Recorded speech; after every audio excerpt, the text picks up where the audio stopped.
370 रुपयांची बिर्याणी सध्या खूप ट्रेंड होताना दिसते.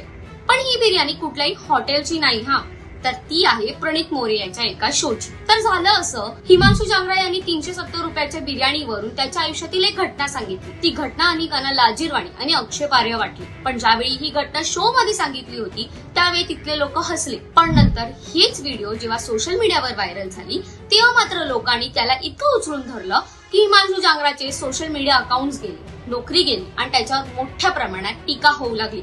इतकंच नाही तर त्याला सरळ सरळ धमक्याही येऊ लागल्या. या प्रकरणाला पकडूनच डॉक्टर सेजल पवार हिच्या एका जुन्या डेड बॉडी संदर्भातील व्हिडिओ ही चर्चेत आली आणि त्यानंतर खरी कॉन्ट्रोव्हर्सी सुरू झाली. लोक म्हटले डॉक्टर आहेत म्हणून काहीही बोलणार का, आणि ह्याच वरून हिमांशू आणि सेजल हे ट्रोल होऊ लागले. सोशल मीडियावर मोठा वाद झाला आणि अखेर ह्या सगळ्या प्रकरणानंतर प्रणित मोरे आणि सेजल पवार यांनी नेटकऱ्यांची माफी मागितली. पण मला सांगा, आजकालच्या जगात खरंच कोणाचा अपमान करणं, अश्लील बोलणं आणि लाजिरवाण्या गोष्टींवर विनोद केला तरच कॉमेडी होते का?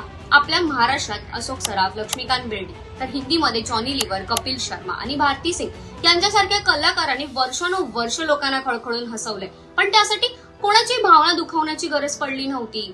मग खरी कॉमेडीची ताकद ही अश्लील विनोदात की निखळ अशा खळखळून हसवणाऱ्या विनोदात आहे? हे आता तुम्हीच आम्हाला कमेंट करून सांगा. हा व्हिडिओ आवडला असेल तर लाईक करा, इतर लोकांपर्यंत शेअर करा. अशाच नवनवीन व्हिडिओसाठी, अपडेटसाठी स्मार्ट मराठीला फॉलो करायला विसरू नका. धन्यवाद.